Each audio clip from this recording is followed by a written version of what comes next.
Let's talk a little bit about the mental side of being a goaltender. Sure. You speak a lot of being decisive and how that really plays into success for a goalie. What is it about being decisive that leads to goalie success? That's good. It's definitely like a key pillar or principle of what I like to emphasize, obviously, with the goaltenders. For me, what it does is the net's only so big, so if you make a decision and it works out, great. If it doesn't work out or the decision doesn't feel right, you at least know where you are and you know where you have to go, right? So the net's only so big.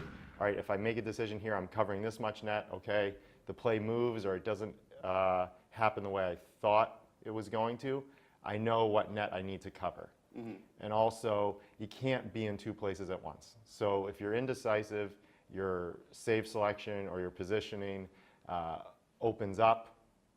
You might open up net, you might move your body, or you will move your body a certain way that you're not familiar with. So when you're decisive, you're going to make saves and positioning from a position that is familiar or from muscle memory. And goaltenders practice over and over and over again. There's a lot of repetition. So if you know what you're covering, you know what you're giving up, you can make your next move more efficiently or with a greater purpose. I'm lucky because I get to coach them, but Coach Riga and Coach Pecknold and Coach Dume and Reed Cashman, when he was here before, they recruit him and bring him to me. Right. As a volunteer, I'm not allowed to recruit. So they do a great job getting great goalies here. Once I have them, each of them, it's always about confidence. I'm sure you hear that with all the other sports. And it's always about confidence in them knowing who they are and what their skill set is. And when they're younger, as Petrocelli and Shortridge have been since I got them, Gart's already had a pretty established game by the time I got here. You help them find their key attributes and get them to play towards those strengths. You always still want to work on things that need to be improved, but you work on or you find ways to use their key attributes, and that's going to give them confidence and hopefully some success.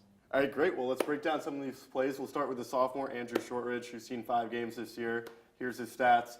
So let's break it down. What do you like about Shortridge's game that's had him seen 5 games this year? He's certainly a calm goalie, and his work ethic is close to impeccable. So he provides a good amount of consistency in the way he plays certain situations, and it lends us to know what he's going to do, and then the defenseman can act appropriately from there. Well, let's break down this play against Cornell this past weekend. It was a breakaway. He has a pad save. What do you see here on the play? First of all, his poise, which is a key aspect of his game. He lets the play develop. He doesn't doesn't move too much or too early. And the biggest thing is the gap. So right here, you can just leave it right here. Mm-hmm. He plays a little deeper than some guys, but he holds his ground. You can see his stance, his positioning right there is excellent. His eyes are down on the puck, and he lets that player make the first move. Same thing you would teach an 8 or 9-year-old, and he responds confidently. So the decision, as we were talking about before, was for him to hold his ground, and he decided to let that player make the first move, trusting his save selection and his tracking, and he made a nice little fun breakaway save there. Player could be trying to make a pass straight through, but it looks like what he's trying to do is to shoot for the outside pad here to create a rebound. And so Andrew, what we don't see is he's excellent at scanning the ice or having a shoulder check, so he would check his blind side, okay? Right. Understanding that there's a weak side threat or a weak side option, and the player doesn't really shoot it as high as he wanted. I'm guessing if he was trying to create a pass off pad or a rebound. So Andrew's able to use his stick on that and disrupt the play that F1 there is trying to make. And our D do a nice job matching up as well, so that's helpful. Great. Well, here he is again against Cornell, sprawls, and then gets back into net. How is his skating also improved over the years? It's that his skating has always been very good from a technical standpoint. We've been getting him to trust it more. We want him skating and using his edges as opposed to sliding on pucks that are away from the net. It's a great clip here. So as you can see, Cornell, they're known for their big, strong presence on the ice.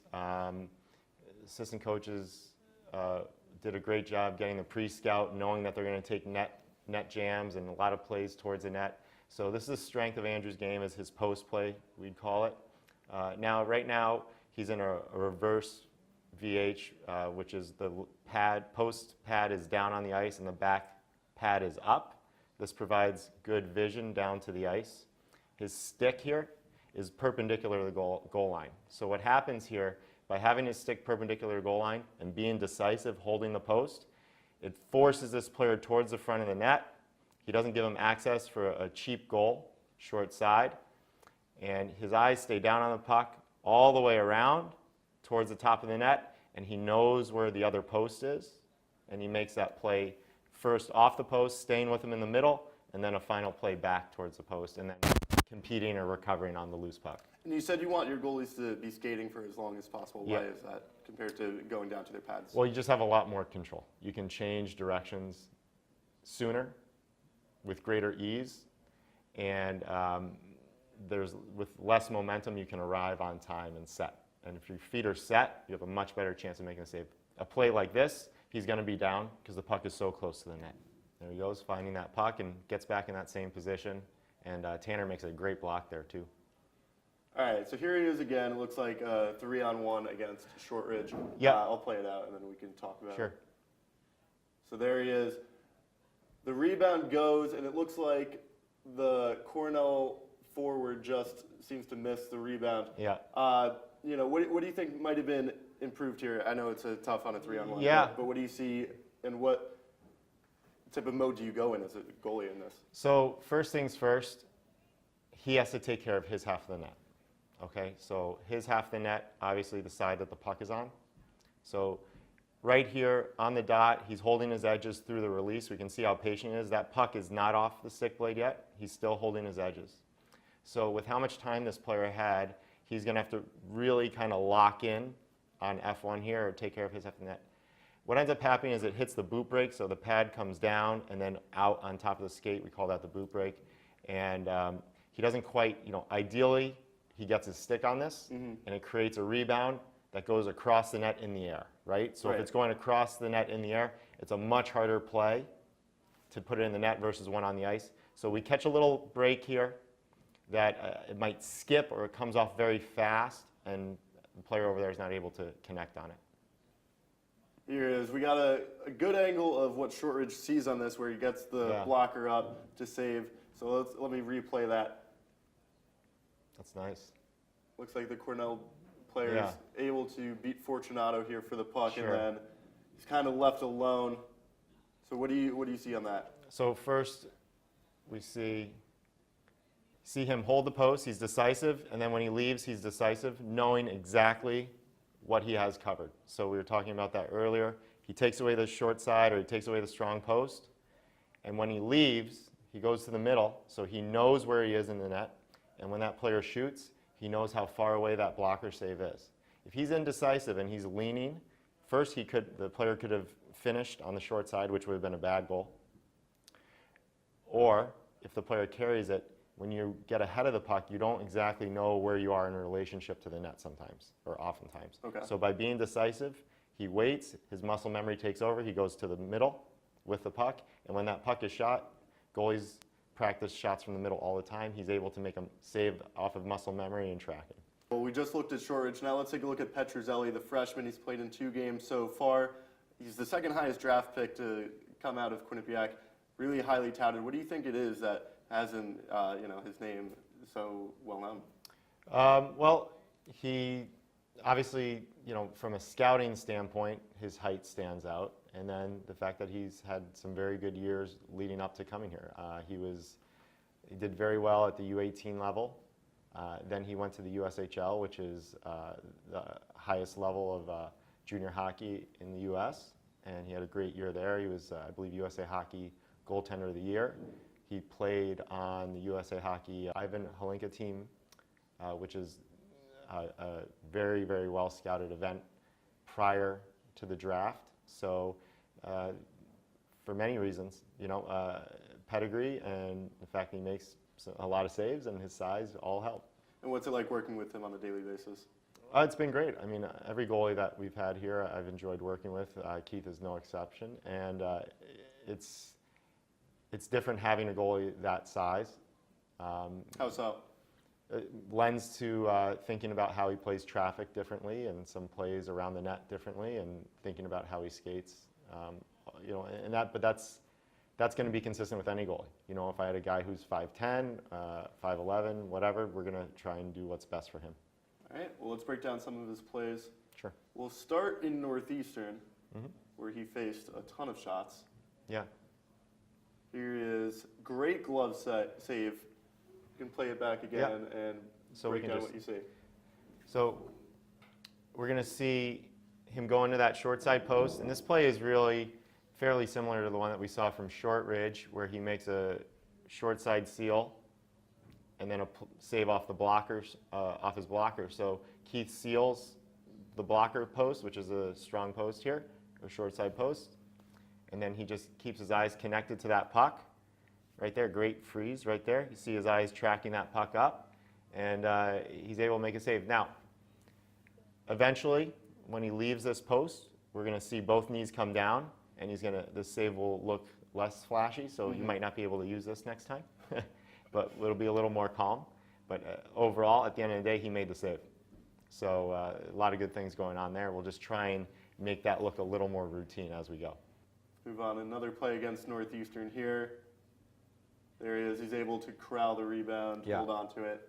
I'll call this maybe like a partial breakaway, all right? And Keith holding his ground, being decisive, okay? He's got Chase closing in on him. He's not going to be able to make an overly elaborate, fancy play, so he holds his ground. And now this is where the size is helpful, that he can make a quick play left or right and get to either post and cut off that player's access to the net. And the fact that you can see his head down, tracking that puck all the way in, he corrals that rebound. That's those little things. That's why guys get drafted. Is that now there's no loose puck, okay? And this player coming in backside like Marty's doing. No chance of the rebound right there. Exactly. Yep. I really like F1 here. Dumps it back, or whatever you want to call it. He adjusts and he's nice and set on F2. It depends. As the play was coming across the blue line, if he sees that this player is developing as an option, at his height he could sit back a little bit in the net, but at the end of the day, he has to take care of his half of the net. That's a goaltender's first responsibility. I think he does a good job tracking that across. He reaches a little bit, and as he gets more used to this pace, which he's doing a nice job of so far, he'll probably make a push that is less athletic or less stretched out. Will continue again to use his size, and he'll have a better chance of making the save. This is a grade A opportunity against an extremely offensively talented team. So to say, hey, next year he's 100% going to make this save, that's not a routine play. Not. So you mentioned a couple times now, the goalie's first priority is saving their half of the net. Yeah. So what do you do with the other half of the net then? Well, you certainly compete on it, and you want to track, and it's certainly not a blank slate to just say, oh, forget it. But he has to take care of his half of the net here by holding his depth, okay, and getting his feet set. We have to avoid cheating, and cheating is another way of being indecisive, trying to be in two places at once. He has to take care of F2 or F1 first, F2 second. The fact that they make this pass across obviously increase their chances of making a save there, or increase their chance of scoring a goal. So, as goaltenders, him, Shortridge, or anyone else in the country get more and more comfortable as the year goes on, I think we'll see this save made more often. And again, Northeastern, a very high-end offensive team. Tough play for Petrocelli. He elevates the puck as well. So if that puck's on the ice or middle of net, he has a better chance. So in general, what do you think Petrocelli needs to work on going forward? It's really the same with any goalie at this level. Continue to trust their skating, work on their skating, and this lateral speed. As he sees more and more reps, more and more game time, he will develop more poise and more confidence because he knows he can move and stay with the play, which he certainly can. So I would say you can't speed farm here. He's gonna need time, continue to do what he's doing in practice, more time in net, getting reps in practice, and the games, as he plays more games, everything's gonna get better. It's hard to say we're gonna do this thing and then that thing, and it's gonna take a little bit at a time, especially for a freshman.